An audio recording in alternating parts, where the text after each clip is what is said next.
നിങ്ങൾക്കുണ്ട്.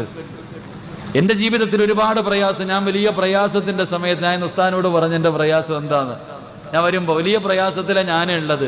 അള്ളാഹു അതിലൊരു മോചനം നൽകുമാറാകട്ടെ. ആമീൻ പറയടോ. അള്ളാഹു മോചനം നൽകുമാറാകട്ടെ.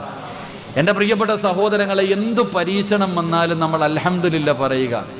നമ്മൾ വിചാരിക്കണം എന്താ, ഞാൻ ഒരു ഉദാഹരണം ചോദിക്കാം. ഉസ്താദ് ഇതെങ്ങനെ പറ്റും?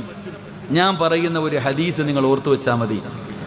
എന്ത് നിങ്ങളുടെ ജീവിതത്തിൽ പരീക്ഷണം ഉണ്ടായാലും നിങ്ങൾക്ക് പിടിച്ചു നിൽക്കാനുള്ളൊരു വഴി ഞാൻ പറഞ്ഞുതരാം. എൻ്റെ പ്രിയപ്പെട്ട സഹോദരങ്ങളെ, ഞാൻ പറയുന്ന ഒരു ഹദീസ് നിങ്ങൾ ഓർത്തു വെച്ചാൽ എന്ത് പ്രയാസം വന്നാലും നിങ്ങൾ അൽഹംദുലില്ലാ പറയും. അള്ളാഹു ഭാഗ്യം തരുമാറാകട്ടെ. പറഞ്ഞു തരട്ടെ? വേണോ വേണ്ടേ? വേണോ വേണ്ടേ? എന്നാ നേരെ ഇരിക്ക്, നേരെ ഇരിക്ക്. ഒരു കയറ്റം കഴിഞ്ഞാൽ ഒരു ഇറക്കം ഉണ്ടോ? ഉണ്ടോ? നിങ്ങൾ എന്താ വെടി കൊണ്ടതുപോലെ ഇരിക്കണേ? എന്താ വാവാടും കൊടുവള്ളിയിൽ കയറ്റം കഴിഞ്ഞാൽ ഇറക്കമുണ്ടോ? ഉണ്ടോ? പറ സഹോദരൻ, ഉണ്ടോ? ഉണ്ട്. ഒരു ദുഃഖം കഴിഞ്ഞാൽ ഒരു സന്തോഷം ഉണ്ടോ? ഉണ്ട്. അപ്പൊ അള്ളാഹു നിനക്ക് ഇപ്പം ദുഃഖം തന്നിരിക്കുന്ന എന്തിനാ? എന്തിനാ? നിങ്ങളിൽ ആർക്കെങ്കിലും അള്ളാഹു ഒരു പരീക്ഷണം തന്നിട്ടുണ്ടെങ്കിൽ നിങ്ങൾ മനസ്സിലാക്കണം, നിങ്ങൾക്ക് എന്തോ നല്ലത് വരാൻ പോകുന്നു.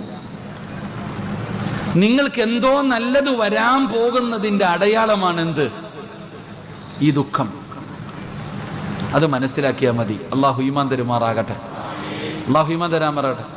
ഇല്ലാ യളമൽ ജസാഉ മാ യളമൽ ബലാ ഇന്ന മഅൽ ഉസ്രി യുസ്റ ഖുർആൻ പറയുന്നുണ്ട്. ഇവിടെ ഒരു ദുഃഖത്തിൻ്റെ പുറകിലൊരു സന്തോഷമുണ്ട്, ഒരു സന്തോഷത്തിൻ്റെ പുറകിലൊരു ദുഃഖവുമുണ്ട്. അപ്പൊ നിങ്ങൾക്ക് എന്തോ നല്ലത് വരാൻ പോകുന്നതിൻ്റെ അടയാളമാണ് ഈ ദുഃഖം. ഇത് നീ അങ്ങ് ക്ഷമിക്ക്, സഹിക്ക്, സന്തോഷം വരുമല്ലോ. അൽഹംദുലില്ലാ. അപ്പൊ അടയാളം മനസ്സിലായല്ലോ. അൽഹംദുലില്ലാ. ദുആ ചെയ്തിട്ട് കാത്തിരിക്ക്. അള്ളാഹു നമുക്ക് സന്തോഷം നൽകുമാറാകട്ടെ. അള്ളാഹു സന്തോഷം നൽകുമാറാകട്ടെ. 4 പേരോട് പറഞ്ഞ് നിലവിളിച്ചുകൊണ്ട് നടന്ന വരാനുള്ള സന്തോഷം എൻ്റെ വഴിക്കങ്ങ് പോവും. അപ്പൊ അത്